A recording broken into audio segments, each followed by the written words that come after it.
Hey friends, before we start the show, I wanted to introduce you guys to EM Media and Video.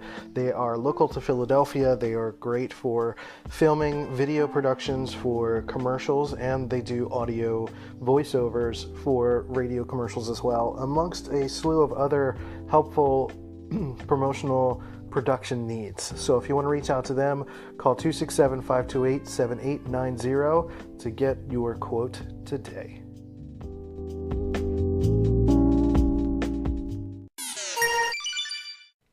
Hey everybody, C-Note here, and welcome to Dopamine, the show that is like Thanos, making you say, oh snap. Today on the show, we are talking about personal development being personal, but also talking about my marriage. And basically today is the 4th anniversary of my marriage, or would have been.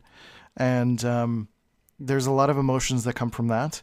And I spent a little bit of time speaking specifically about the gratitude around that time period of my life and how that's helped in my personal development going forward. And, this is sort of like a 2-part episode. The second half of the episode really talks about all that stuff.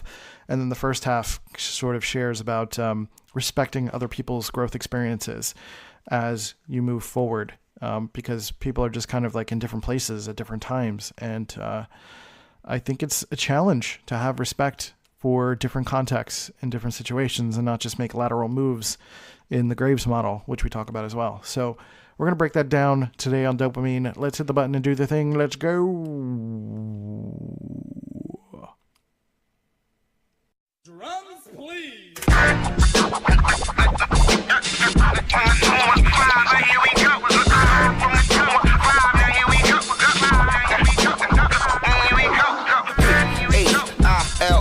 Why north, west, south, west, side, right, why, yeah. Now here it is.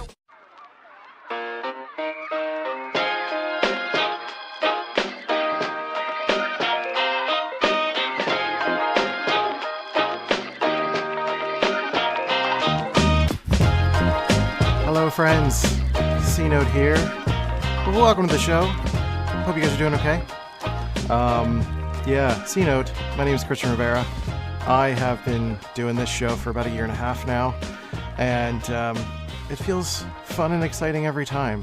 I kind of just, I light up, I wake up, I get really excited. Don't be confused by my monotone voice. That's just my personality type. I can't not do that. That's just what I am. It's fine. Hopefully you're still here and you accept that, because that's just what I am. My name is Christian Rivera. For those who don't know me, I am a multimedia designer and creative calibrator. I help people to kind of get their head in order in terms of, sometimes we use typology and personal development models to get people calibrated to their creative trajectory. And I also talk about mental health support on this show, and what I do practically is I'm a multimedia designer, so I do photo, video, graphic design, and podcast editing, as, that's what pays the bills. So, this is what I do for a living, and this show has been the culmination of a lot of thoughts and ideas that I've been working through in the past 1.5 years. And when I first started this show, it was all about getting myself an opportunity to still work through a version of therapy with myself, since I can't afford it. And I was going through therapy for about 1 year or so, and it was immensely helpful for me to go to therapy and work through my thoughts objectively. And I wanted a new place to do that, so I started this podcast. And there were some concerns that some people close to me would listen to it and get to know my raw thoughts. But I also felt like that was important. I think that was important for people to get access to my vulnerability and to be able to share my story and share my experience. And through sharing my experience, I've been able to connect with people. And that's been incredibly important, because I know for me, one of the struggles that I've had throughout my life is feeling as though once you learn things, and I'm sure a lot of us have experienced this, that once you learn things, you just feel like you want to turn around and preach at someone else about that thing you just learned, right? And I feel like I've done that over and over again. And I wanted to do that on this podcast. But over time, I've been learning through typology, and something I really learned with my relationship with religion is that I can't. It's not for me to speak to someone's experience. Like, it's up to me to have respect for someone else's experience, but I can't tell someone else how to be. Like, that's just not. It's not helpful. All I can do is share my personal experience and do what I can to perhaps speculate on someone else's experience, but be honest about the fact that I'm speculating and trying to help. Otherwise, I can't tell you what to do. And I think that's sometimes the hardest part about life, is that we reach a point where the instruction manual that other people give us, or that government or education or whatever gives us, is no longer applicable. And we have to find ways to find our own way in life and be able to become our own therapy or to be helpful to other people. And that is a massive challenge as we navigate life. For me, that's been something that's ever present in my life these days, is thinking about how the path forward at this point for me doesn't have an instruction manual. There are things that I've learned about, you kind of learn, and to kind of relate it to the Graves model a little bit, you kind of learn about how to live within a structured society. You learn to live within the bounds of, education or the workplace or whatever life throws at you, within a marriage or whatever the situation calls for. And there are all sorts of pre-written rules around religious experiences, around marriage, around society, and the way we're supposed to behave. But as you evolve and develop as a person, there comes a time when you're entering uncharted territory. And for me, as you move forward, a lot of us move into like an entrepreneur space and we start to have our own businesses. But even at some point, when you start to go through that, you have to become comfortable with the idea that you're going to lose track of people, meaning you're going to separate yourself, or you have to separate yourself to become more successful in your creative career as a person that's going to be a freelancer, or start your own product line, or create your own prints or t-shirts or whatever. At some point, you have to separate from the pack and calibrate yourself to your own identity to move forward. Because anything that you read or you soak in from podcasts, from videos, from articles, all of that stuff, like, you can learn all that you want and all that you can, but at some point you have to venture forth. And when you venture forth, you're going to come across obstacles that are unique to your experience. And those obstacles are situations that you've been preparing for with all of this stuff. But you soon realize that it's not verbatim, right? And that challenge is why we practice, so many different angles. And that's why we have life experience, because life experience is going to teach us so many more things than we could emulate. Like, we can't account for certain life circumstances. We can go through life knowing that we're going to die someday, or knowing that our family or, people closest to us are going to die someday. But no matter of preparation is going to prepare us for those moments and those difficult things we have to deal with. We could learn about mental illness when we're a kid, but when we start to experience it ourselves, it is a completely different situation, right? Experiencing something is very, very different than mentally preparing for it. And that's something I uniquely deal with as an INTP, or other INTPs I'm sure deal with this too, is this notion that we are very good at researching. We are very good at absorbing information and taking in all sorts of things around us, but we are not always great at implementation and experiencing. And I think we need to practice that. And I think many of us, regardless of your personality type, need to practice a sense of experiencing reality in its actuality more and more, and not trying so hard to formulate reality around us, right?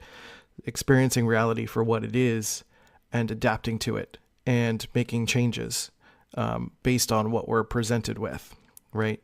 I think there's a healthy balance between controlling our destiny and adapting to what is. Because there are certain things we just cannot change. We can't change other people. We can't make a company change if we feel like it needs to change to suit our needs. Then we need to decide to leave. There is, sometimes circumstances within a marriage that the other person is not going to budge in a way that you need them to budge. And that might spell the end of that marriage for you. And other life circumstances, friendships, other close relationships, might even have situations between parents and children that become a little bit separated because we try very, very hard to move mountains of minds. We try really, really hard to move other people's brains to our liking instead of finding ways to adapt to the needs to the needs of others. And I don't mean adapt in a way that's like codependent or doing what they want. What I mean is adapting to where they are now and what their needs are now, meaning that instead of trying to force like a fixing of them, you can present them with breadcrumbs to an idea, or you can just listen to where they are now and have respect for that, as opposed to trying to force a square peg into a round hole kind of thing. You know what I mean? I think we tend to do that. We tend to feel like we can give someone else what we know, and that will make them better. Because even if we do give them, if we were to literally translate what we know in our brains to their experience, it might not translate one to one. Like that just might not work for them. That's why it's so important when we talk about the Graves model, and I've talked about it in past podcasts. It's important that when we talk about the Graves model, we talk about it in a way that's not hierarchical, meaning that Graves 5 is not inherently better than Graves 4. There are things that are better, but there are things about 4 that are better than 5, right? It's really relative to the situation, but it's important to not talk about it in a hierarchical way, because you cannot just translate one experience to the other. Like you can't force someone who is not ready to go into 5 into a 5 framework.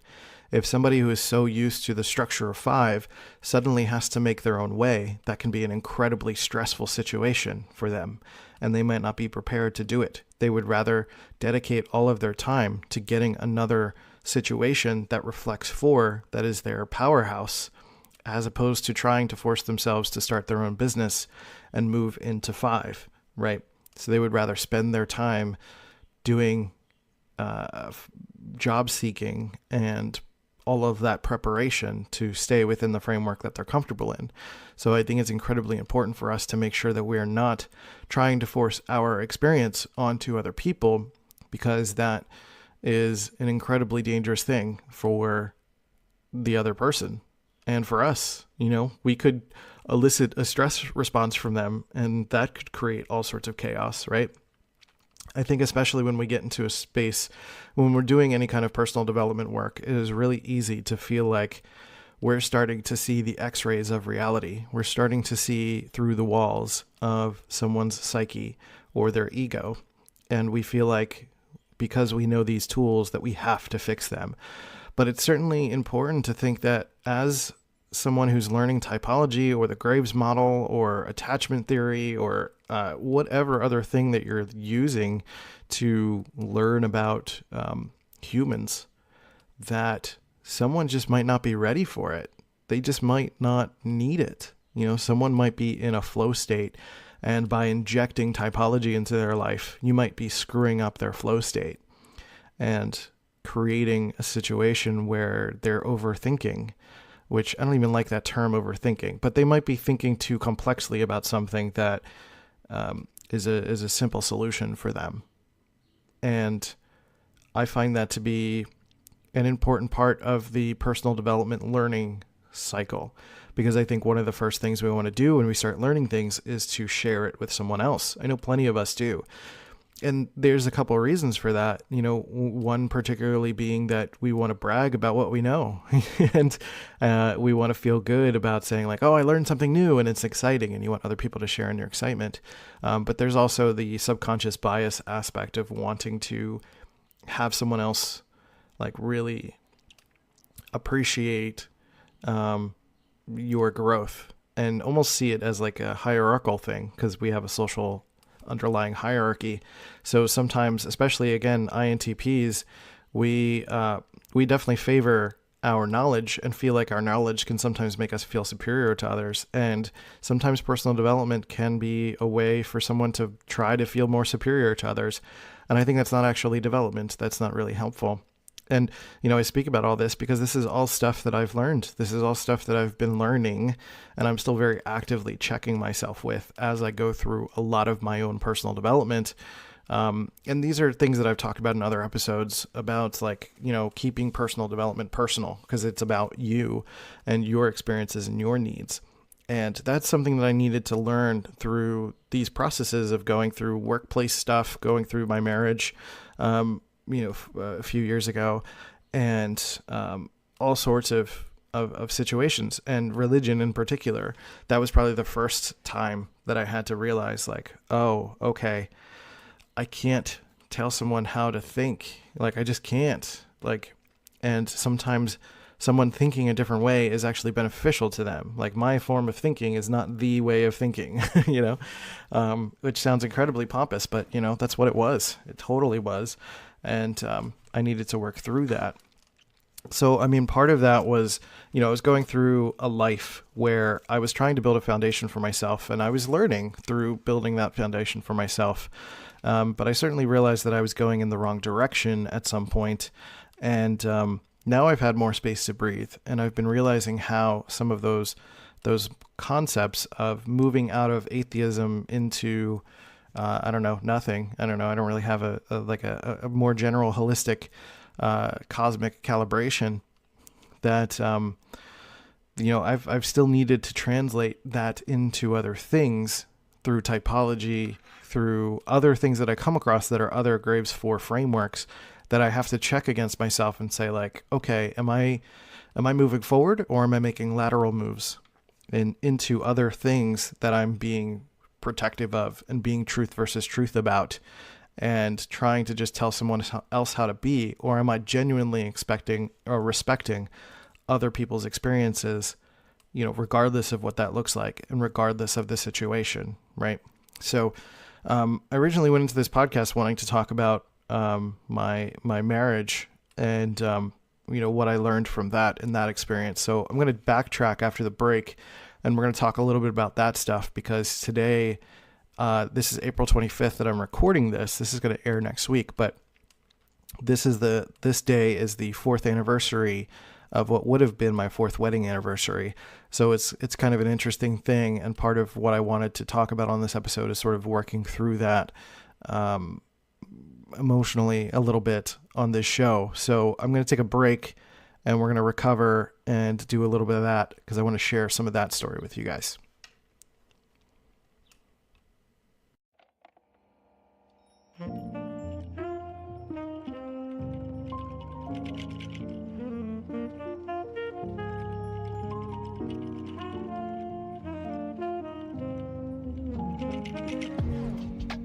All right.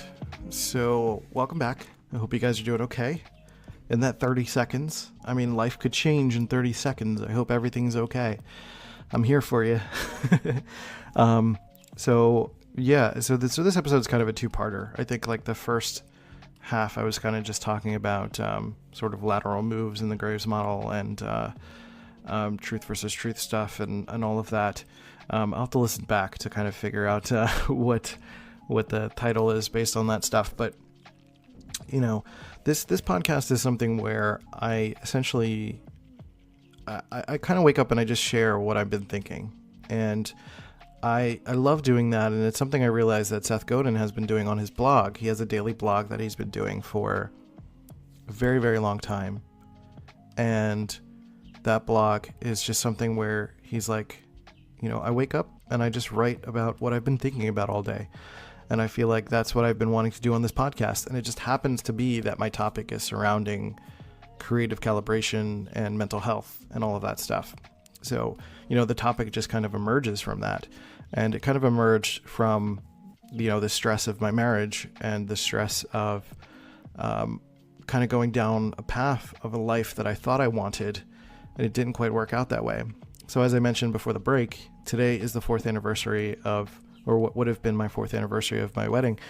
And first, I think it's important to state that I think I'm finally at a place where I don't feel any bitterness about that.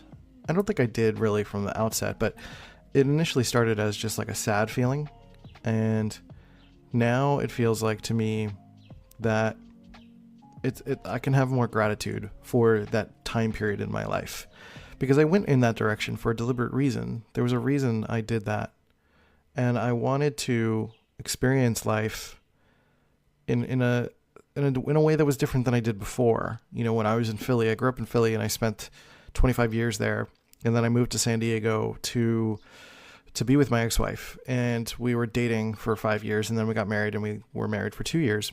And you know, I went to experience something new, and I felt like Philly was not a place where I wanted to plant my roots, and I wanted to try something different. And San Diego started to be that for me. San Diego was a place where I wanted to plant my roots. I wanted to spend my time with her and grow that life. And it was very good. You know, there were a lot of good things there. I think there were a lot of complications that ultimately led to the end of our marriage and our relationship. But as I grow distant from the sort of epicenter of everything that happened, time and space wise, I feel like I can have a little bit more respect for the time period itself. I can have a little bit more respect for the situation, and you know, for how positive it was for me, because it was really my first attempt at some sort of foundational aspect of my life. I recently have been doing a lot of work with Myers-Briggs, and through that Myers-Briggs work, I've been realizing that you know, a lot of my challenges have been within the scope of realizing that I had been moving a lot. I identified with my intuition so much that, you know, I would get out of the house to avoid my domestic issues at home with my parents. I would get out of the house I would be spending time outside after school with my friends because that was like a safe space for me.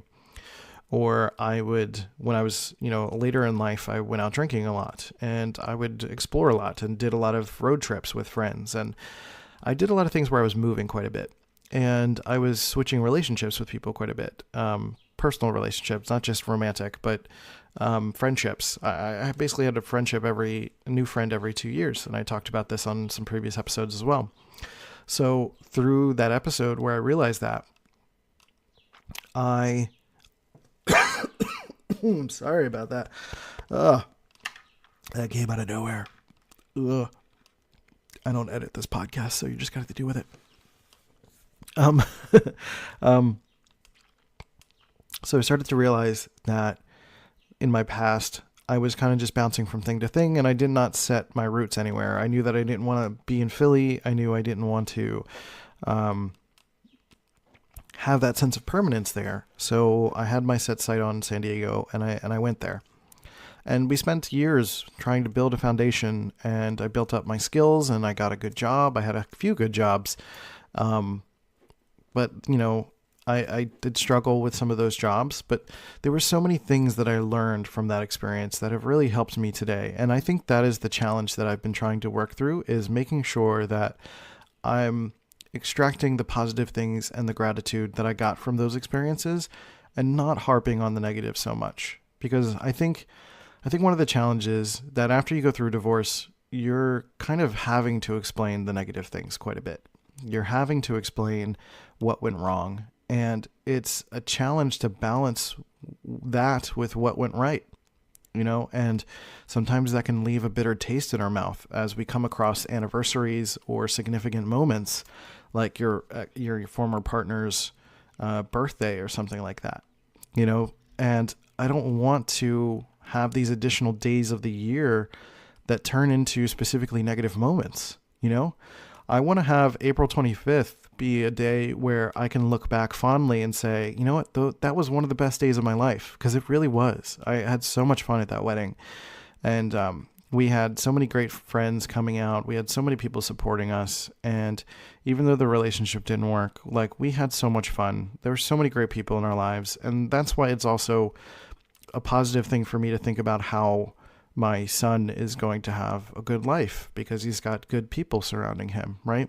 And while I personally didn't gel in that situation, I needed different things because of my specific needs. And, there were some things about our relationship that didn't work. That is by no means a interpretation of her character as a person. And I think sometimes that messes us up. We forget that our relationship with people is like a third entity. Like when we get together with someone, we create this third entity that is the relationship. You are still two individuals, but together you are this partnership. And that partnership needs nurturing just as much as the individuals do. And sometimes if you don't have the right balance of those three things, one of the things suffers at least. And, for me, I felt like in service, for example, in service of trying to please her and then please the relationship, I personally was suffering. And, that is ultimately what led to the end of the relationship. Like I didn't let myself, grow in the context of that. And by the time I tried to take the power back for myself, it was too much of a friction point. There was too much foundation. It was too rigid. It's like the cement has settled, and it was really, really hard to move that, to shape that again.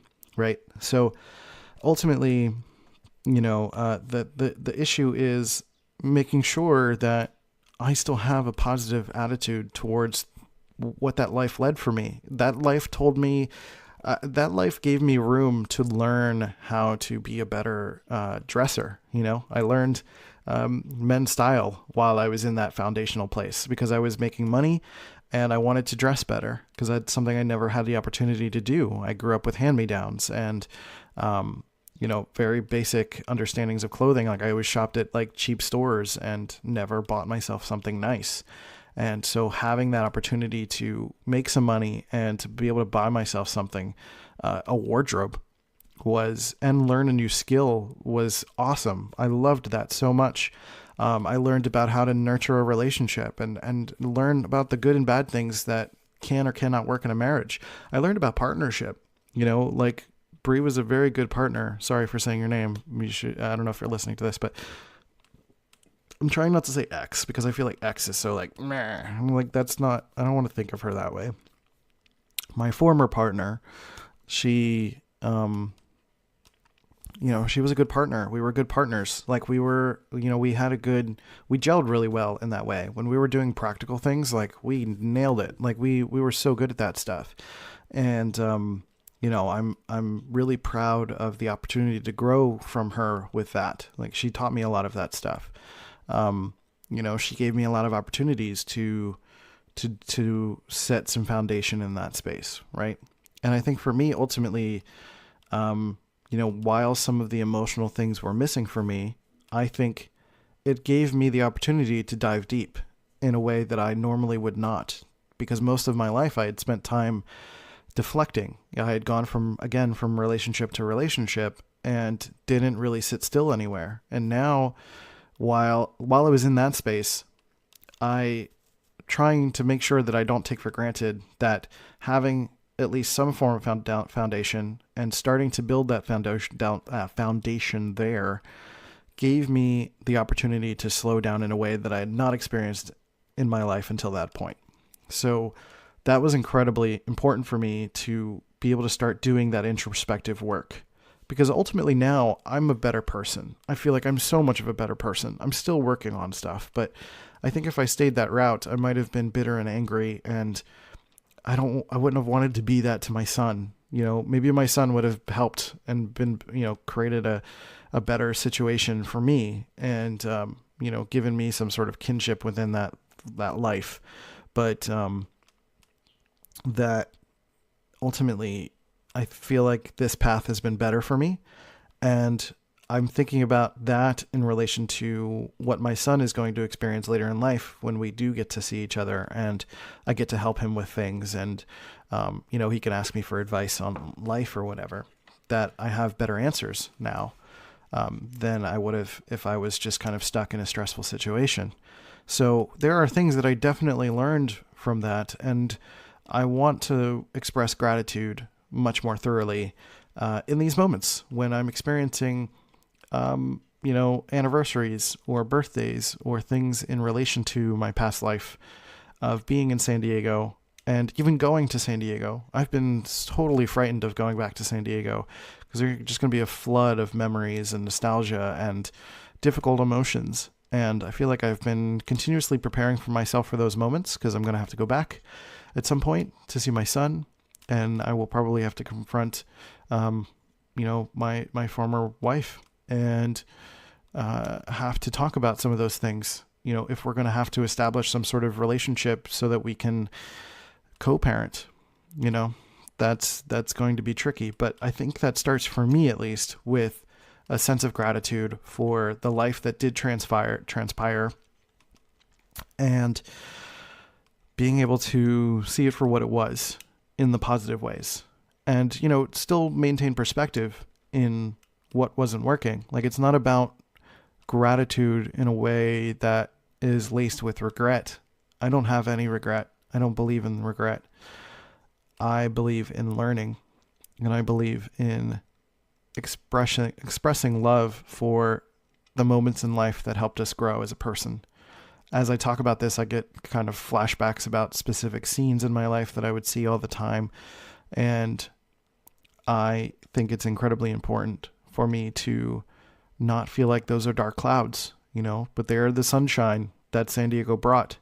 That's so much that brought into my life a greater sense of being. Now that I can be here in this next phase of life and trying to build a different kind of foundation for myself, I can really listen to myself more honestly, and then I can feel like I am honestly in this life because I honestly want to be here, as opposed to trying to force a square peg into a round hole, which felt like some of what that life was.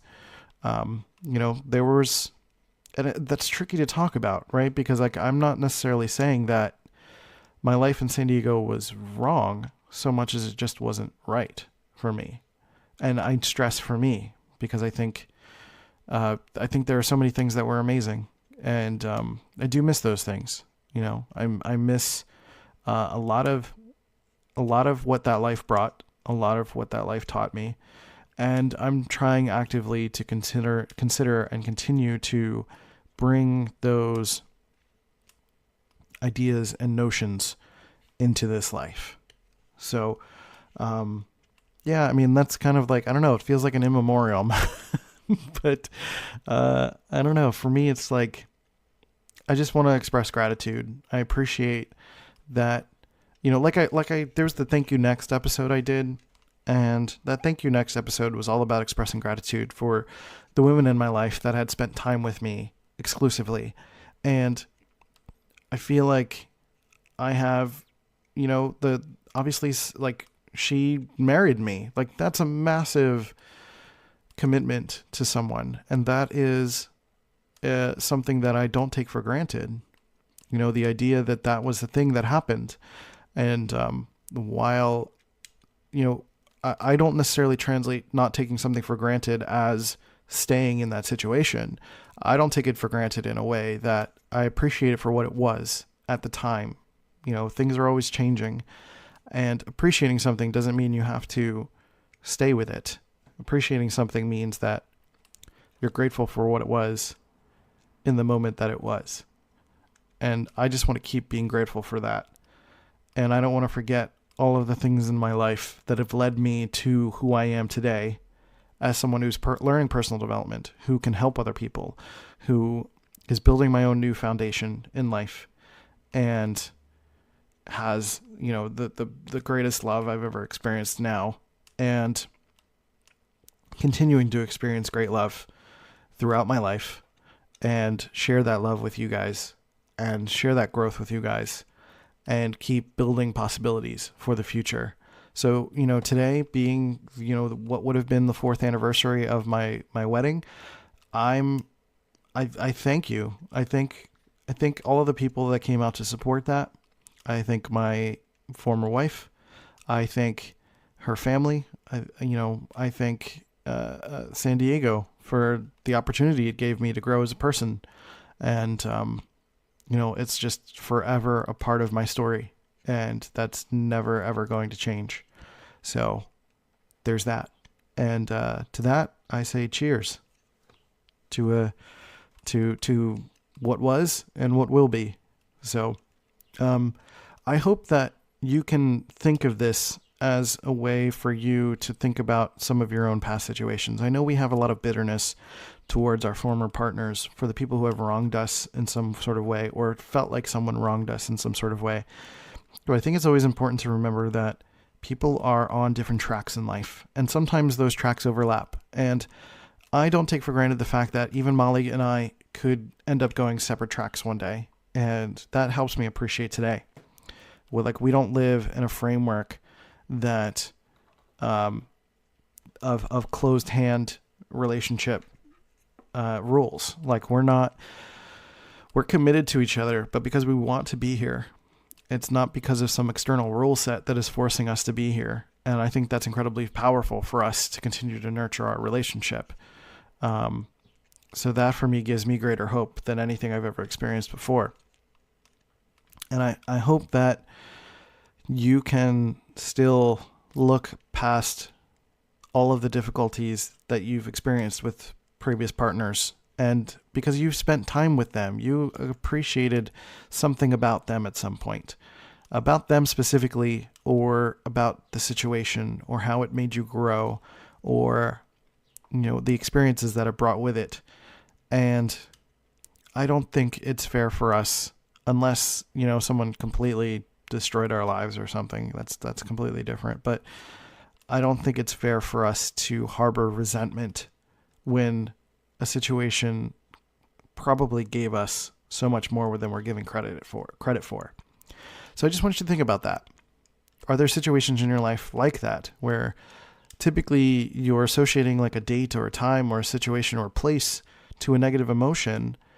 And are there positive emotions that you're ignoring as a result of that?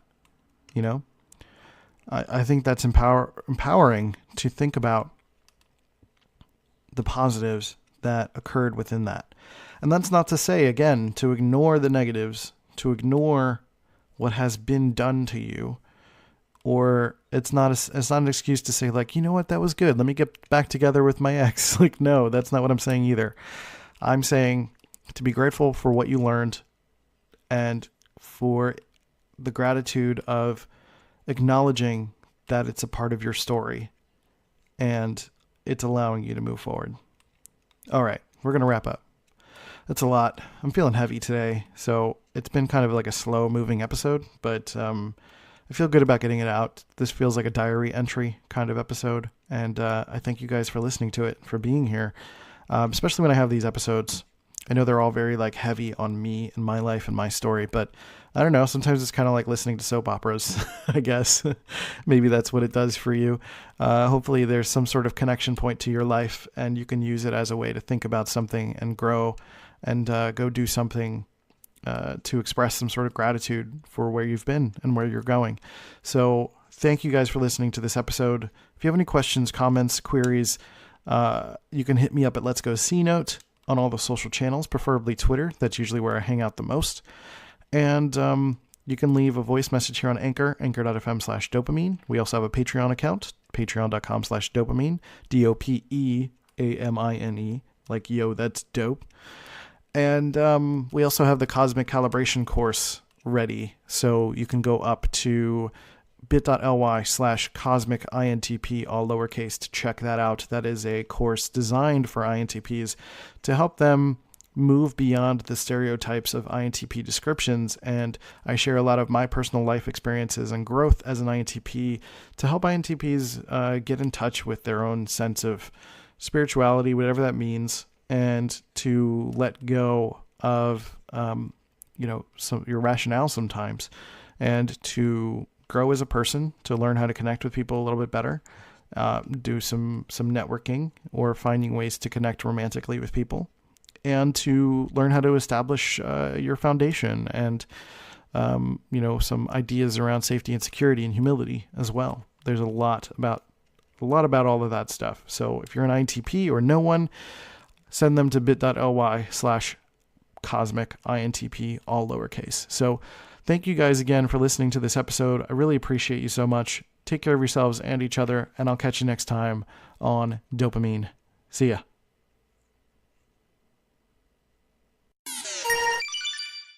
Just a reminder for you guys to go check out EM Media and Video by calling 267-528-7890. They are a way for you to do cheap commercial production for video and for audio. They do voiceovers and can help you get into the market. So they primarily work in Philadelphia, but they can help you anywhere across the country. So again, 267-528-7890 to get your quote today. See you guys. Hey, you beautiful human. Thanks for listening to Dopamine and providing your support for this show. I really, really appreciate it. If you really love this show, leave a review on iTunes and Stitcher to show some love for the podcast. You can also check out cnote.media to check out my work and my courses. But with that, we'll catch you next time. See you guys later.